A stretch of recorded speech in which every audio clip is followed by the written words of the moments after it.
So in order to shed some sunlight on what's going on, I'd like to introduce you to two people. One of them is Colonel Bentzi Gruber. Before I introduce you to Colonel Bentzi Gruber, I want you to know that as a result of the thousands and thousands of missiles that rained down in Israel last summer, as you know, there was the war, Operation Protective Edge. And right now, Hamas is busy digging tunnels underground and using that cement and concrete to build new tunnels. So as we speak, we feel that Hamas is preparing for another war. So before Students in Justice in Palestine and all the other anti-Israel groups get their propaganda ready for this second or third war coming in probably from Gaza, I'd like you to know a little bit about the incredibly high moral way that the Israeli army operates in the field. And the best person to do this is Colonel Bentzi Gruber, who is Vice Commander of Division 252, an armored division of 20,000 soldiers. As an entrepreneur, he's established internet startups, been a real estate developer, and initiated biotech research. He's a founder of a group called Chesed in the Field, or Compassion in the Field, which is a nonprofit group that brings together members of the Israeli Defense Forces and chronically ill and disabled children for special events.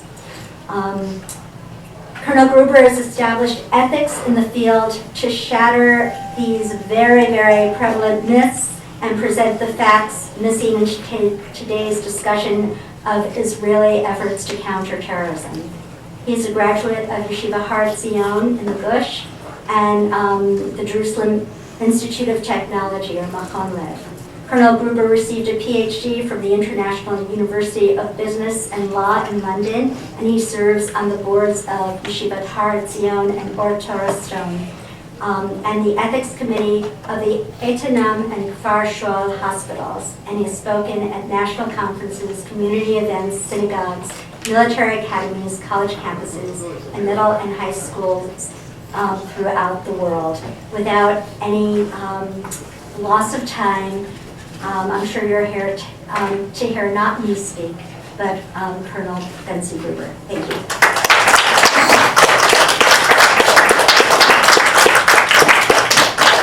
Shalom everyone. So my name is Bentzi, as you understand, Israeli, and I'm serving as the Vice Commander of Armored Division, and I fought in Gaza in the last war for 30 days. I led 7,000 soldiers inside Gaza. I will try to share with you what we have seen over there, or maybe much more important, what are the guidelines that we are making a decision in the field, we have to follow those guidelines. I know that sometimes you open the news, the media, we hear the stories, we're killing babies in Gaza, we need the blood for the matzot, we're spreading Iran. I heard almost enough. You remember that 3 years ago, a lady from Austria hidden by a shark in Sharm el-Sheikh, a shark. A few days later, an official Egyptian guy stood up in Goldman and said, we investigated the case, we found out the Israelis had the shark.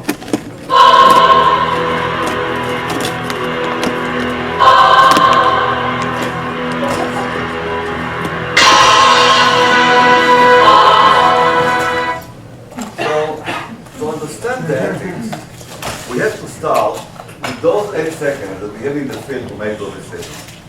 8 seconds. So I want to give you the feeling of those 8 seconds. Then we share with you our ethics. I bring a lot of videos from the world just to understand the dilemma. So let's start with those 8 seconds.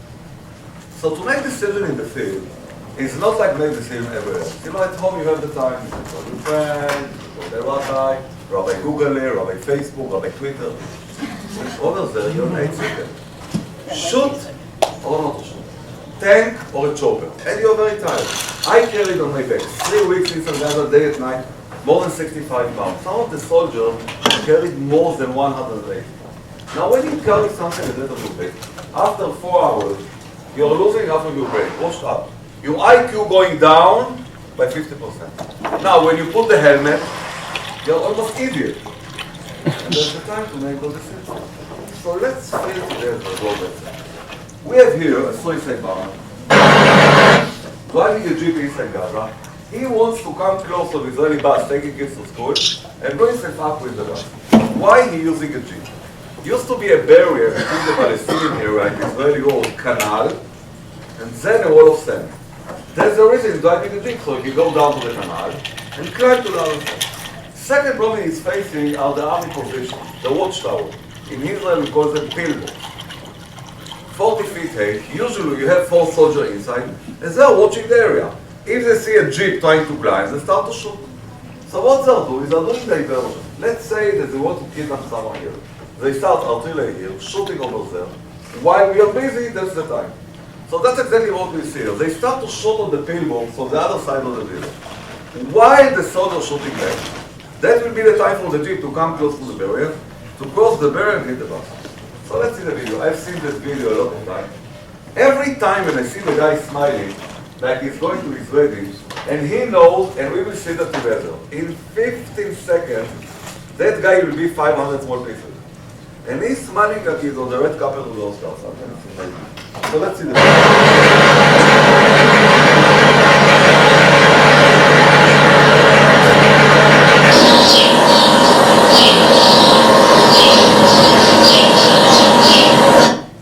This is Gaza. This is Gaza, this is the Israeli road, and in between, we will see later the barrier. Bear in mind, the distance between the Israeli road and Bet Hanun, quarter of a mile, that's it. Not Texas, not Arizona, small country. Quarter of a mile from the Israeli road to Bet Hanun, to Gaza. So let's see what that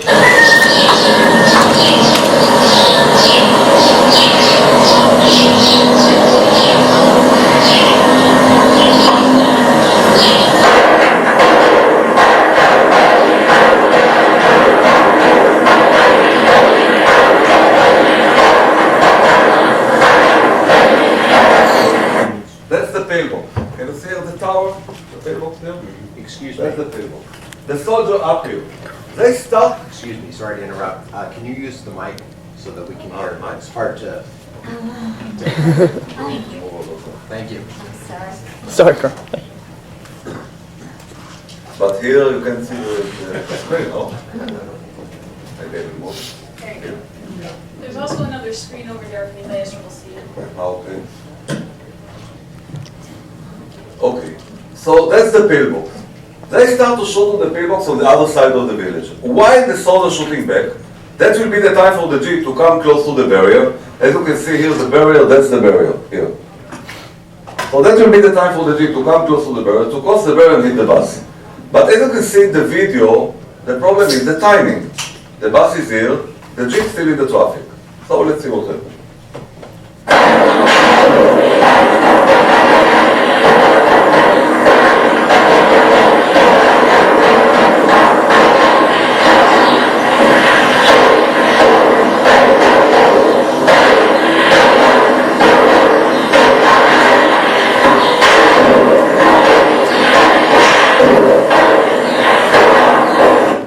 The jeep arrived, but arrived too late. The bus is 2 miles from the area. So the jeep decided to turn to the left, to enter the village where the bus came from, to come close to a daycare, school, supermarket, and bring himself up inside the village. The commander of the village heard the shooting. He understands that something will happen, but also this is diversion. So he took the armored hammer, the huge hammer that we are using, and went out from the village. Now we see a jeep coming in front of him. There is no sign of the jeep. I'm a human bomber. No, this is regular jeep. It's Israeli plates. I asked the guy later, how did you know that that's the suicide bomber? He said, one, we had 48 hours alert about the green jeep is suicide bomber. Green jeep. Second, he said, I heard the shooting. 1 + 1, that's the guy. So he blocked the road here in the center with the hammer, ran away to the side 50 yards with the soldier, starting to shoot on the jeep to stop the jeep. The problem is always our drivers. You know drivers all over the world? Nice belly, not in good shape driver. My driver the same. 42 years old, a guy from Beersheba. Something happened to the driver. He couldn't make the way out from the jeep. Something trapped him to the jeep. So he just opened the armored door, it's a very heavy door, and hid after the door. The guy's still alive. It's a miracle, the guy's still alive. But he lost the legs because the door covered him only up to the knees. and 300 kilo of TNT is huge amount. 8 seconds. That's the time that you have to make those decisions. So the jeep is running to the building.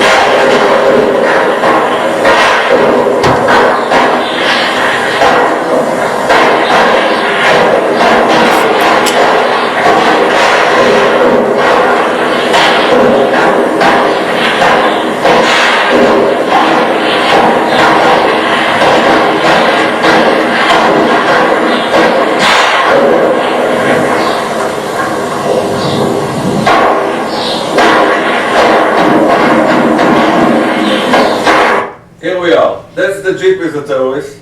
That's the Israeli hammer. The soldier are here shooting the jeep, trying to stop the jeep, and the driver still near the hammer. I arrived to the area 10 minutes after the attack. I heard the attack, I ran over. We found small pieces from our hammer all over, and we found the driver on the door, still alive, without the legs, but still alive. Let's see what happened when 300 kilos of TNT blown up. When the jeep with the terrorist here hits the Israeli hammer here.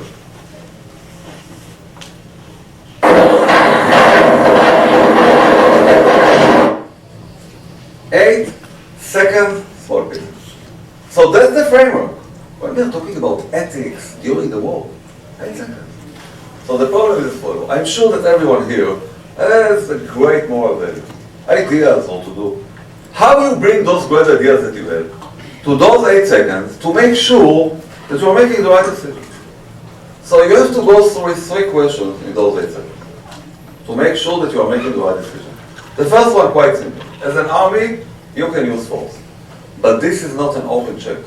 You can use force only to accomplish the mission. The first question should be, are we using the force to accomplish the mission?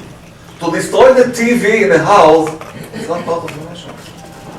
So that's the first one. The second is more complicated. Okay, so you can use force, but don't use force to harm the innocent, the non-combatant. Now usually, who are the non-combatant?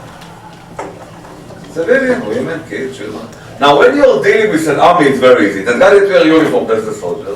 The guy that wear jeans and t-shirts, that's the non-combatant. When you're dealing with terror, they're wearing the same jeans and t-shirt like everyone, as they're even taking advantage of the fact that they're wearing the same jeans and t-shirt. Let's see a small footage from AP, not an Israeli reporter, AP, inside one of the villages, just to understand the dilemma.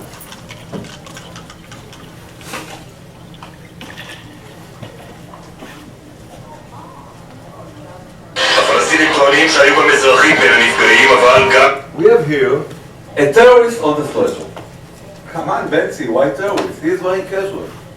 Any idea why the guy is a terrorist? A gun. Can you see a gun here? A Kalashnikov, AK-47? Now let's see what happened to the gun in the minute that the guy is on the stretcher. 1, 2, 3, so now the guy is non-combatant. Now the answer to that doubt is very simple. If you have a doubt, no doubt, don't shoot. Again, if you have a doubt, no doubt. Make sure when you use force that you don't think that this is your enemy, you know. And the real meaning is that we are taking risk. Maybe it is. No, take the risk. Don't shoot. Make sure that you know that this is your enemy. So that's the second. The third one, and that's the most complicated one, dealing with collateral damage. What is collateral damage? Let's say that we have a car 5 minutes from Jordan with a terrorist inside, Julal Jihad, 38 years old, that's the guy. We have a chopper on there, and the chopper can very easily hit the car with a laser rocket. But the pilot says that inside the car, 4 kids with the terrorist. Shoot or not to shoot. So this is collateral damage. You know that you want to hit the terrorist, but you know that if you will hit the terrorist, you will kill the kids. Only in proportion to the immediate threat. What I know about the terrorist now, if I'm not only intelligent, that the guy now has ammunition belt on himself, and he on his way to one of the schools, malls in Jerusalem to blow himself up, I will shoot. Also I will kill, unfortunately, 4 kids. But if not, listen carefully, even though I know that that guy killed yesterday 10 Israelis, that guy, and 3 weeks ago 5 soldiers, I won't shoot. The pilot is not a judge. He's not trying to punish someone from something they did in the past. He's trying to avoid terror in the future. And if you have collateral damage, don't shoot, even though you're taking the risk. Let's see some videos to understand. So we are in Gaza. We have here a pickup truck with 2 terrorists and few rockets inside. Can you see the pickup here? That's the pickup. We have a chopper on there, but the choppers are not coming close to Gaza. It's very dangerous for them to come close to Gaza. So the chopper usually is 4 or 5 miles from the area. The video is not from the chopper, the video is from the drone. You know, Israel runs the league in the world in drone, unfortunately, by the way. I will be more than happy if we can spend that money and effort to find medicine for cancer, but unfortunately we have to fight. So we are one of the leading in the world. We have drones from that size up to Boeing 767 as a drone. It's not a good idea to go back home with that one, the service is lousy, but we did. So the drone is here, the chopper over there, and the chopper got the clearance to launch the rocket. In our procedure, he got the clearance. So the chopper launched the rocket. Takes to the rocket between 20 to 30 seconds to make the way, 4 or 5 miles. While the rocket on the air, the pilot following the pickup with the laser. That will be exactly the point where the rocket will leave. But while the rocket on the air, the guy decided to go under the building. So the rocket on the way, and the guy under the building here on the left side. Stuck under the building. What I know about that building? Nothing. Day, school, kindergarten, I don't know. 10 kids in the family. But the rocket over there, you cannot call back the rocket. Baby, come back home, no way. So what we are doing with the rocket, we are taking the rocket to the side and hit the ground to avoid collateral damage. You can see it here. The rocket is not the big cross, the rocket is the small cross. So the pilots find out that the guy is still under the building.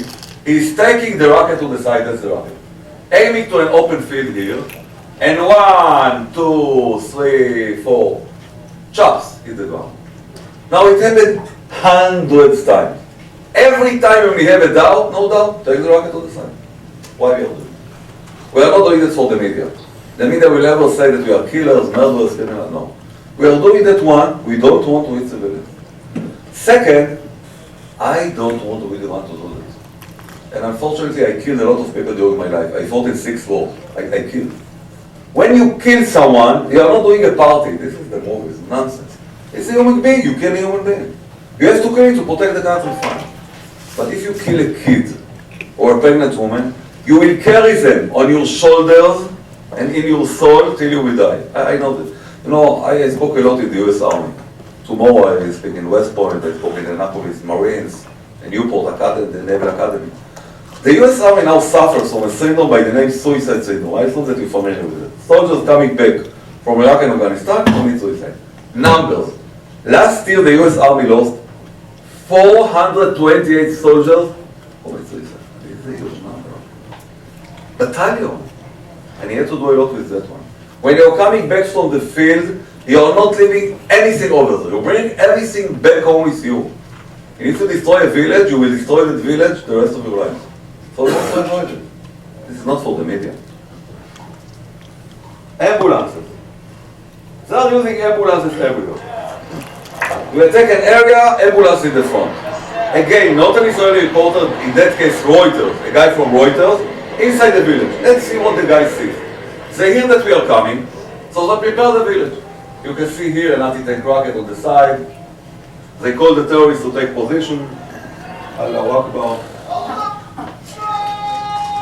You can see them here in the side with the gun. And the ambulance in the front, always in the front.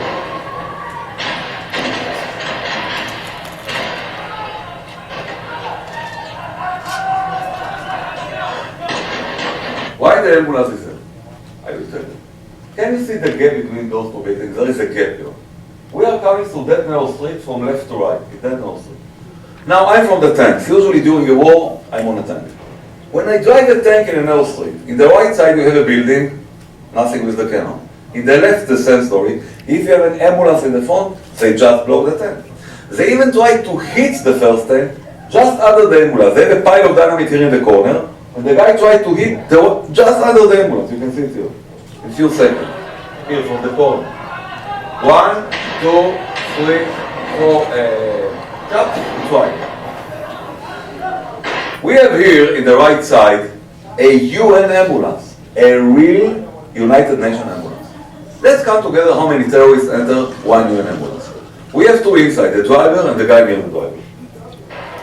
So now we have the third, and that's the fourth, and that's the fifth, and that's the sixth, and here comes the seventh. An ambulance or the terrorist carrier? Now who paid the ambulance? You paid the ambulance. Who paid the gas? You paid the gas. Who paid the salary? You paid the salary. $1.3 billion goes every year to UNRWA. How they end those ambulances? When the Hamas took over 7.5 years ago in Gaza, one of the first things they've done is they fired all the employees of the UN in Gaza. 7,000 teachers go home. 600 ambulance drivers, they fired them. And they hire a new one, fanatic guys like them. Now they have the education system and the ambulances as well. And for me, the main threat are not the ambulances, the education system. What will be a solution in the Middle East one day? Hopefully it will be. We have to educate our kids not to hate others. And they have to educate them as well. Now if you are giving them money, very fanatic education system, they teach them that you are the big Satan and we are the small Satan. What's the point? Using kids. Using kids, I've seen it in Lebanon, I've seen it in Judah and Samaria, I've seen it in Gaza. Usually when I speak with US officers or Canadian officers, they tell me that when they enter a village in Afghanistan, everyone is running out from the village. Not in our case. In our case, they're running out, not from the village, to the street. That's the best show in town. And among the crowd, you can see a guy with a rocket, a guy with a gun. Let's see again that one. Not an Israeli reporter, inside the village.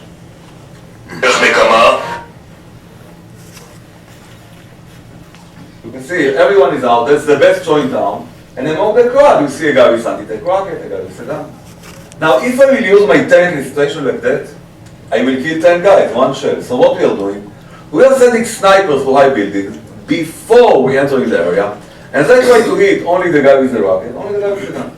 To do it on the sidewalk, it's tough, crowded. The best time to do that when the guy crosses the street. So what they are doing, they grab a kid in one side of the street, running it to the other side, and throw the kid to the other side. Now you as a sniper, you won't shoot. This is not a stationary target, this is a moving target. And the kid is waving with the leg, slight wind, you hit the kid. You can see it here. They hear that we are coming, the guy tried to grab a kid, and the kid is yelling, no way, leave me alone, I'm afraid. You can see it here, no. Okay, he left the kid, took another one, running to the other side. Now no sniper from half mile will shoot. So he's running to the other side, and throw the kid to the other side. Why they are doing that? They are doing that because they know something that most of us don't. They know that for us collateral damage is a big issue. So otherwise, what's the point to grab a kid? You will never find a video like this from Damascus, from Homs, from Cairo, from Libya. I'm just wondering what will happen today now, to someone in Damascus running with a kid in the middle of the road. I wonder. This is a photo that I took during the last war. This is a kitchen. I spent the whole weekend near that kitchen. Civilian kitchen. And the kitchen is booby trap. You see the mine in the center, the wires all over. Why they have done it? The procedure in the Israeli army is as follows. When you attack an urban area, 48 hours in advance, leaflets coming from there. We are coming to this area. Please leave the area. You can use those roads, go to those schools, you have food over there. 24 hours in advance, we have a unit in Tel Aviv, they call the families. Hello, we are coming. 5 minutes later, take another phone call, and only then. Now, they left the houses, but they left also a very nice present to us. And I can tell you that the main reason that me and Soda are still alive, not technology. We are using a lot of technology, eyeballs and iPhones, and eyeballs is very nice technology. It's a small ball, you carry a lot of them in the pocket, you come close to a window, you throw it inside the house, the ball is surrounded by cameras, and you can see on your iPhone what's going on inside. But from those technology, you cannot find booby trap. You can find if you have a terrorist inside. To find booby trap, you are using a very old method. In Hebrew, we call them how. In English, we call them woof. Both are doing the same. The dogs are amazing. I don't understand the dog, but each dog has a leader. 1 leader per dog. He understands the dog, and he can give you the alert 300 meters before the house. Sir, don't use the left side, booby trap. Use the right side. 99.9 accurate. Unfortunately, in the last round, and I fought in the south of Gaza, we we sent 3 soldiers in my area, young soldiers from Maglan, special unit, to capture a house, a UN medical center. UN medical center. We went through the procedure. We sent a robot inside, clear. We sent the dog, clear. They entered the house, all of them killed. What happened? We found out that they built the UN medical center as follows. They built a wall, and then explosive, and then another wall. So the dog cannot smell the explosive. So we lost 3 soldiers. You have to understand that in Israel we have to win each war, of course. This is not enough. No, it's not enough to win the war. We have to win the war and to remain human beings. Because if not, there is no point to stay over. If you become an animal, what's the point? Let's close the country. So we have to win and remain human beings. That's the goal. Baby is a baby is a baby. Palestinian, Jewish, whatever, baby is a baby. So I understand it, I hope, I don't have so much time, I will end up with my turn.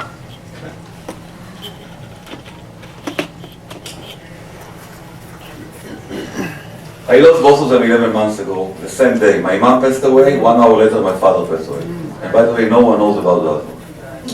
My mother, 70 years ago, arrived to Auschwitz. With the whole family, that's the family. 6 sisters, the 7th time used to be a boy, 3-4 years old. Her father, Bentzi, I named after him, her mother arrived to Auschwitz. On the right, Bentzi Mengele, you know the name Mengele. 2 hours later, the whole family went through the gate chamber to heaven. Only my mom and the twin, Mengele searched the twins. So he took my mom and the twin, sent them to 1 year of experiments, tortures, you can call it whatever you want. And then they went to the death march. Soldiers making a lot of noise, walking 50 miles. Bentzi, 50 miles. Those women walked 500 miles in 30 days. Winter 1945. Minus 20, minus 30 degrees. Snow till the knees, no boots, no coats. Uniform the prisoner. And my mom carried the sister on the back all the way down. Most of the experiment on the sister used to be hip and knees. She couldn't walk. My mother had another experiment. She used to be the secretary of Mengele. Every day Mengele gave her injections. End of the war, she lost the period. 14 years, no period. Then the period came back, the Mashiach arrived. We have a lot of Mashiach. I know everyone's thinking. So my mom carried the sister all the way down. They arrived to Buchenwald. My mother worked in the kids and smuggled food and survived. After the release, they want to marry. They understand that they are alone. The sister married the guy, Mazel Tov. She had a baby, a girl, the sister, and the sister passed away. A year and a half after the release, she passed away. She used to be very weak from the experiment. The girl, not anymore a girl, the daughter. She lives today in Brazil, in São Paulo. She has 49 grandchildren. Most of them live in Israel. She had grandchildren in Israel. Why? Because my mom carried her mom 500 miles. My mom told me all the time, Bentzi, you're a big hero. You fought in Lebanon, you fought in Gaza, you injured. I have here a very big piece of Russian grenade. You can see it here. And sometimes when I go through airport, it beeps in the magnometer. So I used to be in Moscow a year ago, and it beeps. I told the officer, this is Russian grenade. He said, yes. You can touch it, it's Russian grenade. He didn't. So mother told me all the time, yes, you're a big hero. For a small bullet, she said, over there in Auschwitz, she would agree to give her leg. Just to kill a Nazi that every night came and raped her sister. You're a commander in the Israeli army. Your name is Bentzi. After your grandfather, it's a privilege. Sure, it's a privilege. We are not doing a favor to Israel that we are serving in the army. Israel is doing us a favor that we can serve in the army, we can protect our families, protect the people in Israel.